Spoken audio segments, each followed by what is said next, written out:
மத்தேயு எழுதிய தூய நற்செய்தியிலிருந்து வாசகம்.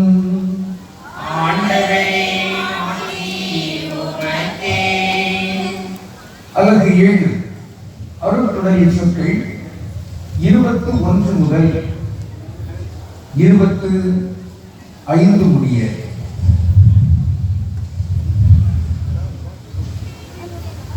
மத்தேயு 7:21 தொடக்கம். அக்காலத்தில் இயேசு கூறியது, என்னை நோக்கி ஆண்டவரே ஆண்டவரே என சொல்பவரெல்லாம் விண்ணரசுக்குள் செல்வதில்லை, மாறாக விண்ணுலகில் உள்ள என் தந்தையின் திருவுளத்தின்படி செயல்படுபவரே செல்வர். அந்நாளில் பலர் என்னை நோக்கி ஆண்டவரே ஆண்டவரே உன் பெயரால் நாங்கள் இறைவாக்கு உரைக்கவில்லையா? உன் பெயரால் பேய்களை ஓட்டவில்லையா?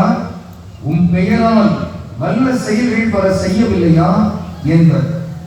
அதற்கு நான் அவர்களிடம், உங்களை எனக்கு தெரியவே தெரியாது. நெறிகேடாக செயல்படுவோரே, என்னை விட்டு அகன்று போங்கள் என வெளிப்படையாக அறிவிப்பேன். ஆகவே நான் சொல்லும் இவ்வார்த்தைகளை கேட்டு இவற்றின்படி செயல்படுகிற எவரும் பாறை மீது தம் வீட்டை கட்டிய அறிவாளிக்கு ஒப்பாவார். மழை பெய்தது, ஆறு பெருக்கெடுத்து ஓடியது, பெருங்காற்று வீசியது. அவை அவ்வீட்டின் மேல் மோதியும் அது விழவில்லை, ஏனெனில் பாறையின் மீது அதன் அடித்தளம் இடப்பட்டிருந்தது. ஆண்டவரின் அருள்வாக்கு.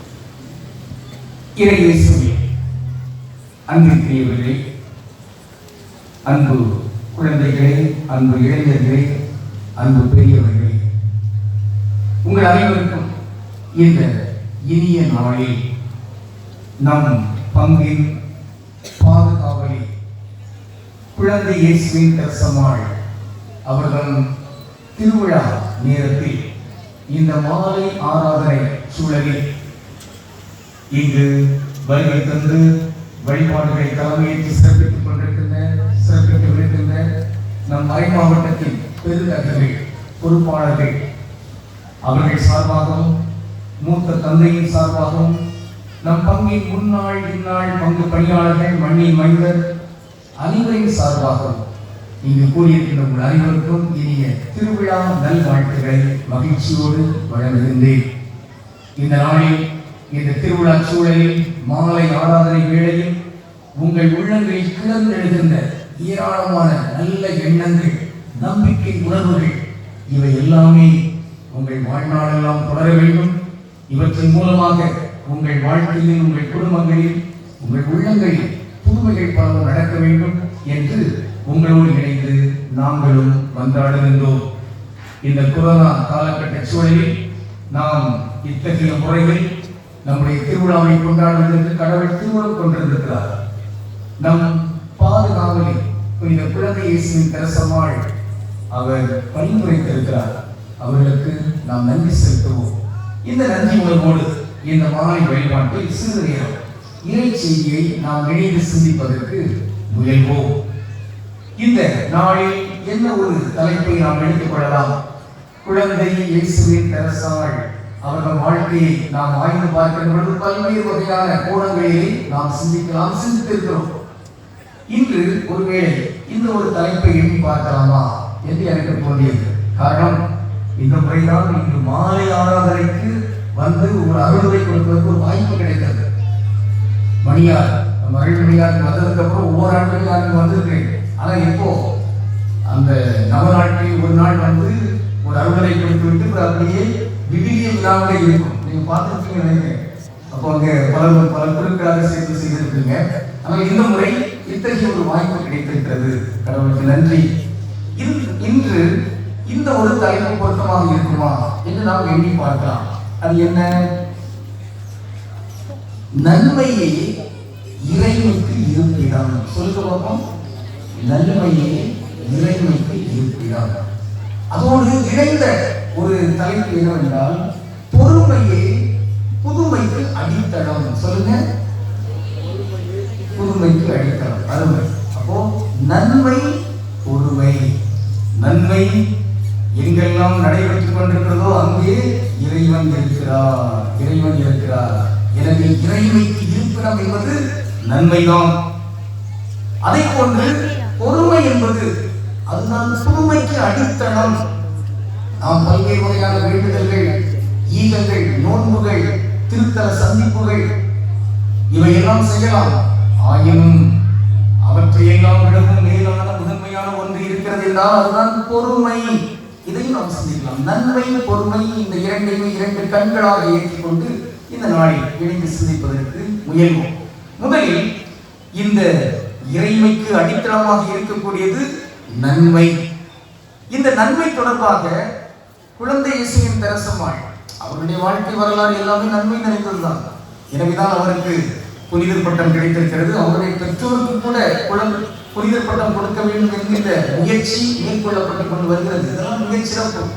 ஒரு குழந்தையின் அந்த வாழ்க்கை முறை, அந்த வாழ்க்கையை கற்றுக் கொடுத்த அந்த பெற்றோர் அவர்களும் இந்த குழந்தையின் வழியாக பேறு பெறுகின்ற ஒரு நிலையில் வருகிறார்கள்.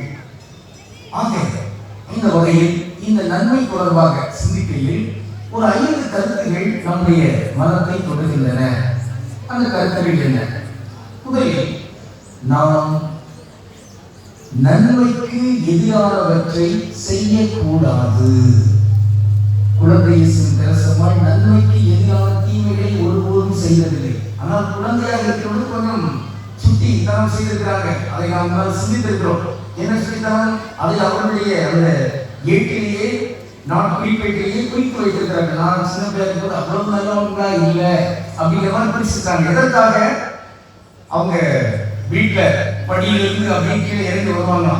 அப்படி ஒரு சின்ன குழந்தையா இருக்கும்போது அப்படி வரும்போது ஒவ்வொரு படியாக குறிச்சு இறங்குவாங்க. ஒரு படியில இறங்கும் போது என்ன சொல்லுவாங்க? அப்படி நிற்பாங்க. அதற்கு அவங்க அம்மா என்ன சொல்லணும்? என் செல்ல குட்டியே என்று சொல்ல வேண்டும். அப்படி சொல்லவில்லை என்றால் அவங்க அடுத்த இறங்க மாட்டாங்க. என் செல்ல குட்டி திரும்ப புதுசு அடுத்தபடி திரும்ப சொல்லணும் என் செல்ல குட்டியே திரும்ப இறங்கணும். இப்படியாக சுட்டித்தரங்கள் பண்ணியிருக்கிறாங்க.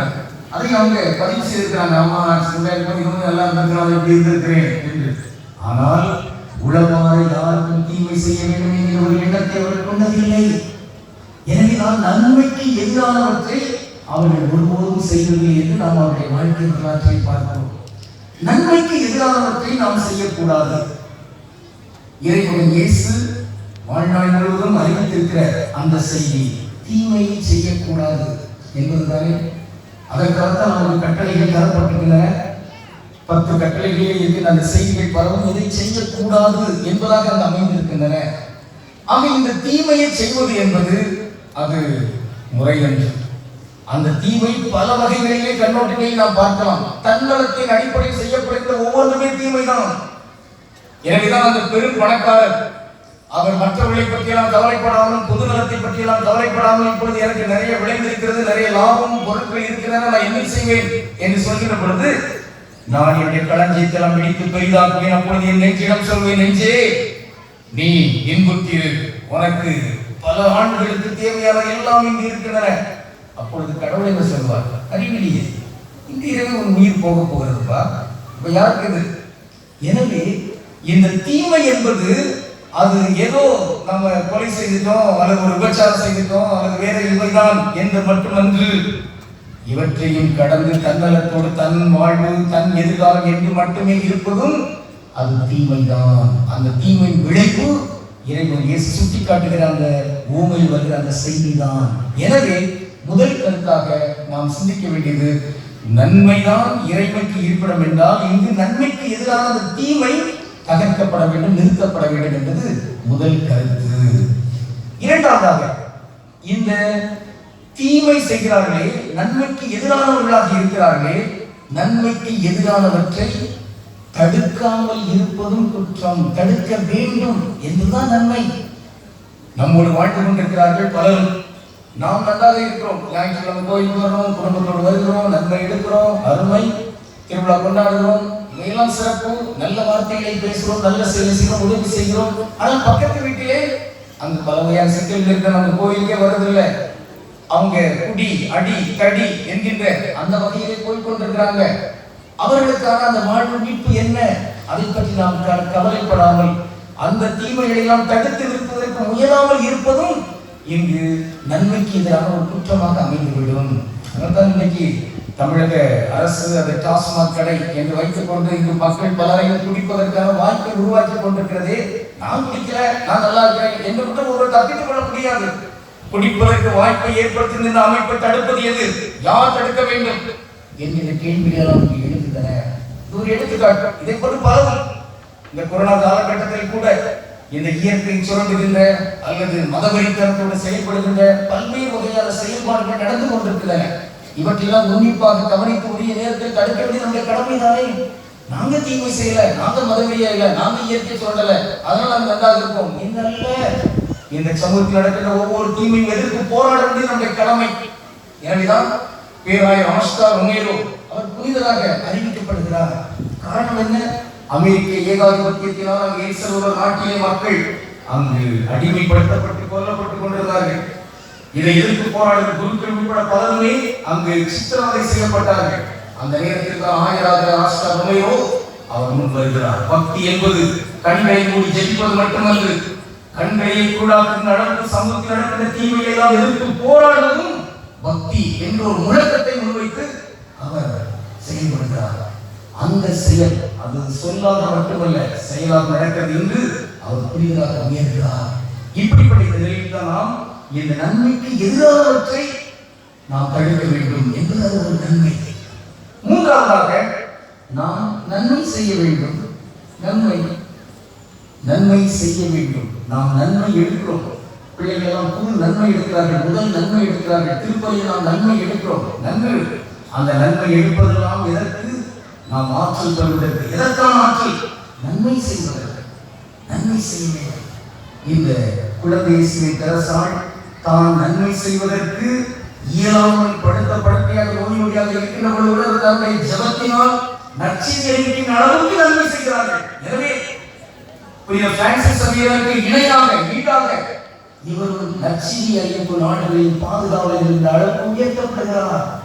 ஆக நன்மை செய்ய வேண்டும். என்ன சூழல் என்றாலும் சரி, இயேசு சென்ற இடமெல்லாம் நன்மையே செய்து கொண்டு சென்றார் என்றுதான் நாம் அவரை பற்றிய அந்த குறிப்பை பார்க்கிறோம்.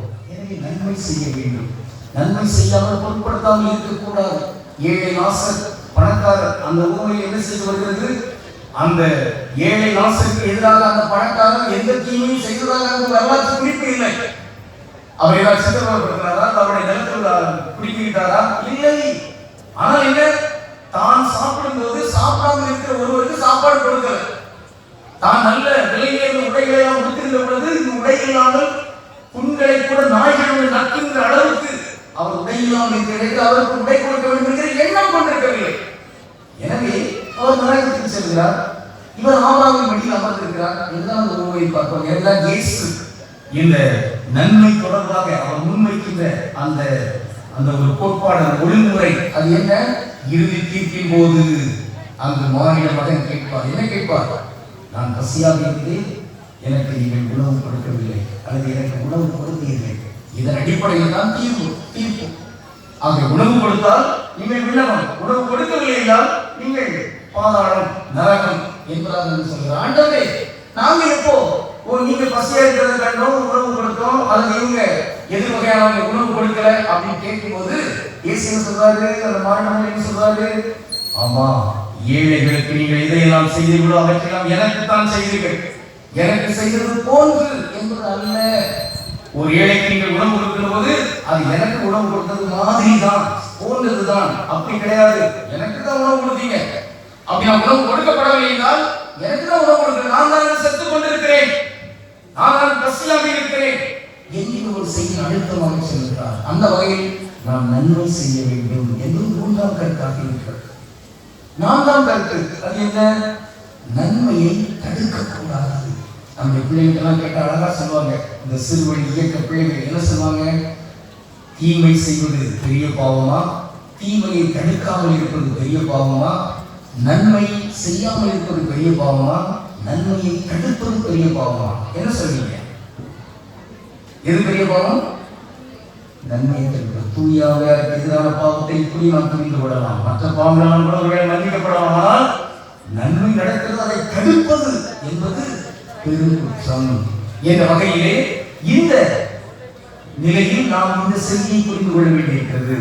இங்கு நன்மை நம்மால் தடுக்கப்படக்கூடாது. எனவேதான் நாம் பார்க்கிறோம், அங்கு யோவான் இயேசுவின் அன்பு சீடர் அவர் ஒரு செய்தியை இயேசுவிடம் சொல்கிறார். ஆண்டவரே, உம்முடைய பெயரால் இங்கே புதுமையை செய்து கொண்டிருந்தார்கள், பேய்களை ஓட்டிக் கொண்டிருந்தார்கள், தடுக்க பார்த்தோம்.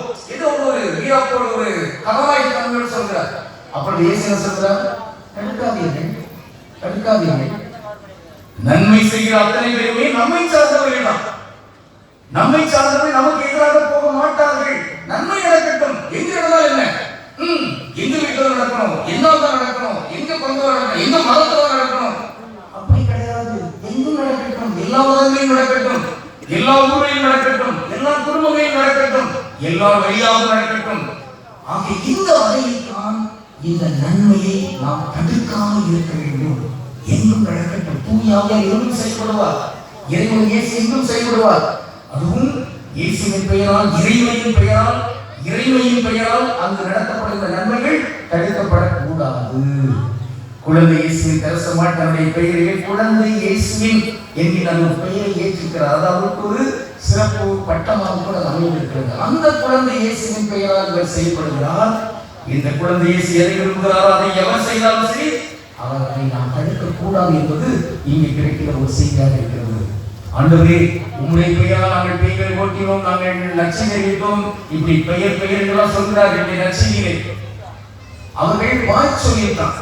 ஆனால் குழந்தை இயேசுவின் தரிசனமாய் தன்னுடைய பெயர் குழந்தை இயேசுவின் தரிசா என்கிற அளவுக்கு இப்பொழுது பேரும் புகழ் பெற்றிருக்கிறார்கள். அதை அவர்கள் வாழ்நாள் முழுவதும் கடைபிடித்திருக்கிறார்கள். இந்த இறைவன் இயேசுவின் நன்மை தரத்தை தான் அவர்கள் செய்திருக்கிறார்கள். அந்த நன்மை தரத்தை ஒருவரும் அவர்கள் தடுத்தது என்று பார்க்கிறோம். ஆக இந்த 4 வகையிலே இந்த நன்மை தொடர்பாக நாம் என்ன செய்ய வேண்டும், என்ன செய்யக்கூடாது என்பதை தெளிவாக புரிந்து கொள்கிறோம். நிறைவாக இந்த 4 இன்னொன்றும் இருக்கிறது. அது என்ன? அதுதான் ஒரு குரலை சொன்னால்களை நாம் எல்லாரும் எளிதாக புரிந்து கொள்ளலாம். எல்லாரும் தெரிஞ்சவங்க சேர்த்து சொல்லுவோம். நன்றி மறப்பது நன்றன்று, நன்றல்லது அன்றே மறப்பது நன்றி. நன்றி என்றால் என்ன? அது நன்றி என்பது நன்மை தரும், அவ்வளவுதான். எனவே இன்னொரு குரல் இருக்கிறது இல்லையா? அது என்ன குரல்? நன்றி சொல்லுவாங்க.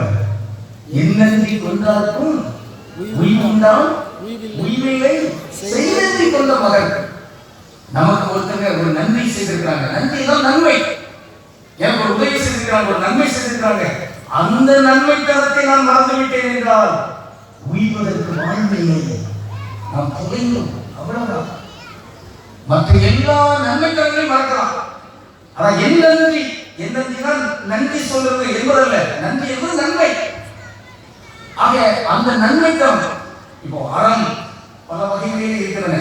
உண்மை பேசுறது, களவு செய்யாமல் இருக்கிறது, நல்ல பாராட்டி பேசுறது, இப்படி பலவும் இருக்கிறது. ஒரு குடும்பத்துக்கு நல்ல ஒரு தலைமை பொறுப்பு இருக்கிறது. இதையெல்லாம் கூட ஒருவேளை ஒருவர் செய்யாமல் இருந்தாலும் அவருக்கு உய்வுண்டு. ஆனால் எப்பொழுது உய்வில்லை? செய்நன்றி கொன்ற மகனுக்கு. தனக்கு ஒருவர் ஒரு நன்மையை செய்திருக்கிறார், அந்த நன்மையை அங்கீகரித்து அவருக்கு நன்றி சொல்வதற்கு மாறாக அதை மறுத்து சில நேரங்களில் அவரை எதிர்த்தே செயல்படுகிற அந்த போக்கு கயமைக்காமல் இருக்கிறதே, அது மன்னிக்கப்பட முடியாது என்கிற வகையில் இங்கே தமிழ் ஒரு நல்லுறவு சொல்கிறது. இந்த வகையில் தான் இயேசு சொல்கிற அந்த செய்தியை நாம் நினைவூட்ட வேண்டியிருக்கிறது. 10 தொழுநோயாளர்கள் அங்கு நலப்படுகிறார்கள். அப்பொழுது 9 பேர் இங்கு திரும்பி வரவில்லை. நான் ஒரு நன்மை செய்கிறேன், எனக்கு இவர்களெல்லாம் நன்றி சொல்ல வேண்டும் என்பதல்ல இயேசு எதிர்பார்ப்பு. இந்த செய்யும் நன்றியை அவர்கள் மறக்கக்கூடாது. அது இறையாட்சிக்கு எதிரானது. எனவேதான் இந்த எளியவர், இந்த ஒரு சமூகத்திலே தாழ்ந்தவர் என்று கருதப்பட்டவர், அல்லது சமூகத்திலே ஓரளவு ஒதுக்கி வைக்கப்பட்டவர், அந்த சமாரியர் இங்கு நன்றி செலுத்த வந்திருக்கிறார்.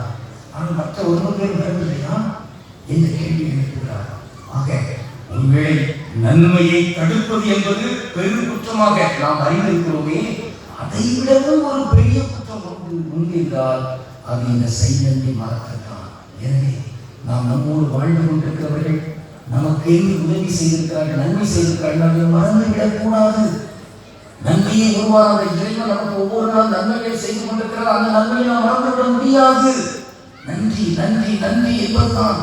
இந்த வகையில் இந்த நன்மை தளத்தை 5 கோணங்களிலே நாம் சிந்திக்கின்றோம். எனவே இந்த 5ஐயும் ஒரு நேரம் சொல்லிடுவோம். நான் சொல்லுங்க.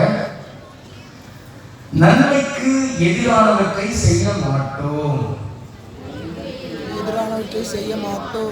நன்மைக்கு எதிரானவற்றை தடுப்போம். நன்மைக்கு எதிரானவற்றை தடுப்போம். நன்மையை செய்வோம். நன்மையை செய்வோம்.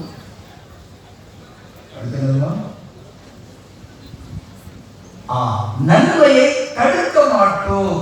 நன்மை செய்வதை தடுக்க மாட்டோம். அடுத்து நிறைவாக நன்மையை மறக்க மாட்டோம். நன்மையை மறக்க மாட்டோம். இந்த 5ஐயும் 5 விரல்களுக்குள் கொண்டு வந்து ஒவ்வொரு முறையும் நாம் நினைத்து பார்ப்போம். இந்த வகையில் இந்த நன்மை தரத்தை செய்கிற பொழுது அந்த இறைவன் கூடிக்கொண்டிருக்கிறார். இப்போ கேள்வி, இந்த நன்மைகளை எல்லாம் செய்தாலே கூட சில நேரங்களில் நமக்கு துன்பங்கள் வருகிறதில்லை. குழந்தை இயேசுவின் கரசமா இந்த நன்மைக்கு எதிராக போனாங்களா? அவங்க எப்பொழுதாவது நன்மை செய்ய மறந்தாங்களா? படுக்கையாக இருக்கிற பொழுது துன்ப துயரத்தில் இருந்த பொழுதும் அவங்க நன்மை தானே செய்தார்கள், நல்ல எண்ணப்படுவதாக இருந்தார்கள். அவர்களுக்கு ஏற்பட துன்பம் இறைவனுடைய திருமணம். இந்த வகையை ஏற்றுக்கொள்வதற்கு நமக்கு அந்த அணுகுமுறை என்பது அது பொறுமை. பொறுமை அதை குழந்தை இயேசுவின் கரசால் கடைபிடித்திருக்கிறார், நமக்கு கற்றுத்தருகிறார். இந்த பொறுமை என்பது இங்கு இருக்கிற நல்லவர்களுக்கெல்லாம் பெரிய சவால். தீயவர்கள், கொடியவர்கள், தப்பு செய்கிறவர்கள், நன்மை செய்யாமல் இருக்கிறவர்கள், அவர்கள் எல்லாம் ஒருவேளை ஏதாவது வந்துச்சுன்னா தாழ்வுகளை எவ்வாறு போயிட்டே இருப்பாங்க. ஆனால் நேர்மையாக இருக்கிறோம், நன்மையை செய்கிறோம், நன்மை தடுக்கவில்லை. ஆனால் ஏன் இந்த துன்பம், ஏன் இந்த நோய் என்பதெல்லாம் வருகிற பொழுது இங்கே நமக்கு முன்வைக்கப்படுகிற அந்த செய்தி பொறுமை. பொறுமை பொறுமைதான் புதுமைக்கு அடித்தளம். இதை நாம் அன்னை வழிகிற வாழ்க்கையை பார்ப்போம். எல்லாருக்கும் காணாத திருமணம், அங்கே ஒரு புதுமை நடக்கிறது. எப்படி நடக்கிறது? அங்கு ரசம் தீர்ந்து விடுகிறது. அந்த தீர்ந்த பிறகு அன்னை வழியை பார்க்கிறாங்க. அங்கு 7 எளியவங்க கடைசியில் வர்றவங்க, அவங்களுக்கு அந்த ரசம் கிடைக்கவில்லை. எனக்கு மகன் சொல்றாங்க. அப்போ அவர் என்ன சொல்றாங்க? அம்மா, எனக்கு நேரம் வரவில்லை என்றார். நேரம் வரவில்லை என்று சொன்னவுடன் அன்னை வழிகளின் நிலைப்பாடு என்ன? அவங்க கதறினாங்களா, கத்துனாங்களா, அல்லது அழுதாங்களா, புறம்புறாங்களா, அல்லது அந்த இடத்துக்கு ஓடி போயிட்டாங்களா, அல்லது எரிச்சல் பட்டாங்களா? இல்லை. அவங்க என்ன செய்றாங்க? அந்த பணியாளர்களை பார்த்து, அவர் உங்களுக்கு சொல்வதெல்லாம் செய்யுங்கள். அவ்வளவுதான். அவர் உங்களுக்கு சொல்வதெல்லாம் செய்யுங்கள். அவ்வளவு நிலைப்பாடு. இதுதான் பொறுமை. பொறுமை. இந்த பொறுமையை விளைவுங்க அன்னை வழி கேட்டது எல்லாருக்கும் கொடுக்கப்பட்டது போன்று மிக சாதாரண வழங்கப்பட்ட அந்த கொடிமுதிரி சாறு ரசம். ஆனால் அங்கு கிடைக்கிறது என்ன? அந்த பந்தி மேற்பார்வையை கேட்கிறார். எல்லாரும் முதல்ல நல்ல ரசம் கொடுப்பாங்க, கடைசியில தரம் குறைந்த ரசம் கொடுப்பாங்க. நீ இவ்வளவு நேரமும் இந்த தரம் ஏற்ப ரசத்தை ஏன் வச்சிருக்கிறது என்று மணமகளிடம் கேட்கிற அளவுக்கு அந்த சாறு, அந்த ரசம் தரம் உயர்ந்ததாக இருக்கிறது. இதுதான் பொறுமை விளைவு. பொறுமையாக ஆண்டவரை நான் ஒவ்வொரு ஆண்டும் வந்து இந்த வேண்டுதல் வைக்கிறேனே, ஆனால் எனக்கு கிடைக்கலையே. ஏன் ஏன் நான் நேர்மையாக இருக்கிறேன், நன்மையாக செய்து கொண்டிருக்கிறேன். ஆனால் இறைவன் சொல்கிறார், என்னுடைய நேரம் இன்னும் வரவில்லை. அவருடைய திருமணம் தான் நம்முடைய வாழ்க்கை நடக்கணும். நாம விரும்புகிற நேரத்தில் நான் விரும்புகிறபடி நடக்கணும் என்பது குழந்தை இயேசுவின் கரசா நமக்கு காட்டுகிற வழிகாட்டல் அல்ல. கடவுளுடைய திருமணம் என்னுடைய வாழ்க்கை நடக்கட்டும். அது துன்பமோ துயரமோ நோயோ எதுவெல்லாம் சரி, தாழ்வில்லை. நான் பொறுமையாக இருக்கணும். அதுதான் புதுமைக்கு அடித்தளம். நாம் விரும்புகின்ற வேண்டுகின்ற இவற்றையெல்லாம் கடவுள் கூடுதலாக நமக்கு மட்டுமன்று நாம் யாரையெல்லாம் அன்பு செய்வோம், யாருக்கெல்லாம் மன்றாடி கொண்டிருக்கிறோம், அவர்கள் அனைவருக்குமே பொறுமையில் கிடைக்கும். இந்த நன்மை தரத்தை நாம் மறந்துவிடக் கூடாது. பொறுமை பொறுமை. எனவே அன்பிற்குரியவர்களே, இந்த பொறுமை தொடர்பாக நாம் சிந்திக்கையில், ஒன்று, நம்மை அன்பு செய்கிறவர்கள் இருக்கிறார்களே, இவர்களோடு தான் பொறுமையாக இருப்போம். மனைவி சொன்ன கேட்பா, எனக்கு வந்து சமஸ்கிருதம் சொல்லலாம், எனவே நான் எப்படியும் அடிப்பேன், அது கெட்ட வார்த்தை எது செய்வேன். கணவன் என்னுடைய அன்பு கட்டுப்பட்டவராக இருக்கிறாரு, அதெல்லாம் நான் எந்த தகாத வார்த்தைகளை நான் பயன்படுத்துவேன். என்னதான் இருந்துவிடக்கூடாது. அன்பு செய்கிறவர்களை அவருடைய மாண்போடு மதிப்போடு நடத்த வேண்டும். நமக்கு எதிராக ஒருவேளை உனக்கு ஒரு குரலை உயர்த்தி பேசுகிறார்கள், அல்லது ஒரு கதாபாரத்தை பயன்படுத்துகிறார்கள், அதற்கு பொறுமையாக இருப்பது என்பது இந்த பாசத்தின், இந்த குடும்ப உறவின் ஒற்றுமைக்கு ஒரு அடையாளமாக இருக்கும். அந்த பொறுமை வேண்டும், அந்த பொறுமைக்கு புதுமை நடக்கும். இதை நாம் மறந்துவிடக்கூடாது. நம்முடைய கைக்குழந்தை அல்லது நம்முடைய பெற்றோர், இவர்களுக்கு அவர்கள் ஏதோ ஒன்றை செய்துவிட்டார் என்பதற்காக பொறுமை இழந்து அந்த கோபப்பட்டு வேகப்பட்டு ஆற்றப்பட்டு அப்படி நான் வேண்டியதில்லை. பொறுமை, அந்த பொறுமைதான் குடும்பத்தில் ஒற்றுமை உருவாக்கும். எனவே முதலில் இந்த பொறுமை தொடர்பாக நம்முடைய அன்புக்குரியவர்கள், அவர்கள் மீது நாம் பொறுமையோடு இருப்போம். அவர்கள் எல்லாம் ஆங்கிலத்தில் சொல்வார்கள், take it for granted. எங்க மறைந்தல, எங்க கடப்படல, எங்க சொன்ன கேட்கல, இப்படி நினைக்கக்கூடாது. ஒவ்வொருவரையுமே மாண்போடு மதிப்போடு நடத்தும் ஒவ்வொரு கடவுளையும் பகவாய் பிரதி ஒவ்வொருவருக்கும் கடவுள் இருக்கிறார். ஒவ்வொரு கடவுளையும் சாயல், ஒவ்வொரு மதிக்கிற பொழுது நம்முடைய அன்புக்குரிய இருந்தாலும் சரி, எவர்களாலும் சரி, நாம் அவரை மதிக்கின்ற பொழுது கடவுளை மதிக்கிறோம், கடவுளை மாண்புகள் செய்கிறோம், வாழ்த்துகிறோம் என்பது ஒன்றாக இருக்கிறது. இரண்டாவது கருத்து, இந்த நமக்கு உதவி செய்கிறவர்கள், நமக்கு சமைக்கிறவங்க அல்லது நமக்கு வண்டி ஓட்டுறவங்க அல்லது இன்னும் நாம் ஒரு கைப்பிடி சோற்றை எடுத்து பார்த்தோம்னால் அந்த சோற்றுக்கு பின்னால் இருக்கிற நூற்றுக்கணக்கான தொழிலாளர்கள், அவங்க இல்லைன்னா நம்ம சாப்பிடவே முடியாது. இப்படி எல்லாம் பலரும் இருக்கிறாங்க, பலரும் உதவி செய்து கொண்டிருக்கிறாங்க. இந்த உதவி செய்கிறவர்கள் தொடர்பாக நாம் பொறுமையாக இருக்க வேண்டும். ஒருவேளை அவங்க ஏதோ தப்பு செய்தாலும் தாழ்வில்லை, பொறுமையாக இருப்போம். ஏன்னா நமக்கு உதவி செய்திருக்கிறாங்க. கடந்த காலையில் செய்த அந்த நன்மைகளால் எங்கள் கருத்துகளிலே நன்றாக இருக்கிறோம். அப்படிப்பட்ட நேரத்தில் நமக்கு ஒரு துன்பம் வருகிறது என்றால், ஒரு துயரம் வருகிறது என்றால், அந்த நேரத்தில் நம்முடைய நிலைப்பாடு அதனால் குழந்தை கருத ஒரு மிகப்பெரிய பொறுமைக்கான வழிகாட்டுதல். எல்லாவற்றையும் இறைவனமாக ஏற்றுக்கொள்ளுங்கள். ஆண்டவரே நமக்கு நன்றி. இதுதான் கிறிஸ்து இயேசு வழியாக நமக்கு தந்திருக்கிற, கடவுள் நமக்கு தந்திருக்கிற திருவுளம் என்று பவுல் 1 தெசலோனிக்கர் 5:16-17-18 சொல்கிறாரே. அந்த செய்தியில் எப்பொழுதும் மகிழ்ச்சியாக இருங்கள், இடைவிடாத இறைவழிகள் செய்யுங்கள், எல்லா சூழலிலும் நன்றி கூறுங்கள். எல்லா சூழலிலும் என்ன? நான் நன்றாக இருக்கேன், திருவிழாவை நன்றாக கொண்டாடுவதற்கு, எனக்கு பட்டாடை வாங்குவதற்கு, நகை அணிவதற்கு எல்லாம் இருக்கிறது, கடவுள் போற்றப்படுவாராக என்று சொல்வது மட்டுமல்ல, எனக்கு இந்த ஆண்டு திருவிழா கொண்டாடுகிற போது இந்த அளவுக்கு வறுமையாகிவிட்டது, அல்லது எங்கள் வீட்டில் ஒருத்தவங்க இப்படி ஒரு நோயாகிட்டது, நாங்கள் நேர்மையாக இருக்கிறோம், நன்றாக இருக்கிறோம், அப்படிப்பட்ட நிலையிலும் நாம் நன்றி செலுத்த வேண்டும்.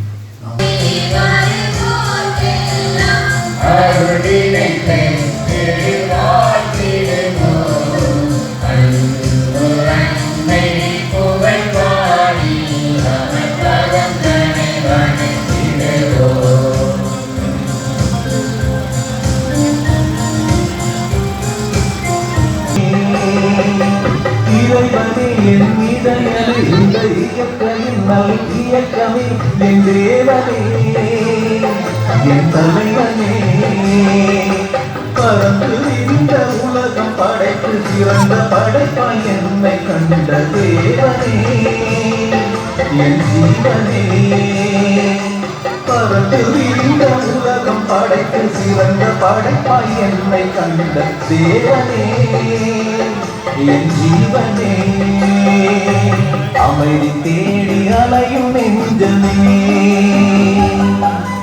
அனைத்தும் இங்கு அவரை தஞ்சமே, அமைதி தேடி அலையும் நெஞ்சமே, அனைத்தும் இங்கு அவரை தஞ்சமே, நிலையான சொந்தம் நீங்காத பந்தம், நிலையான சொந்தம் நீங்காத பந்தம், அவரன்றி வேறு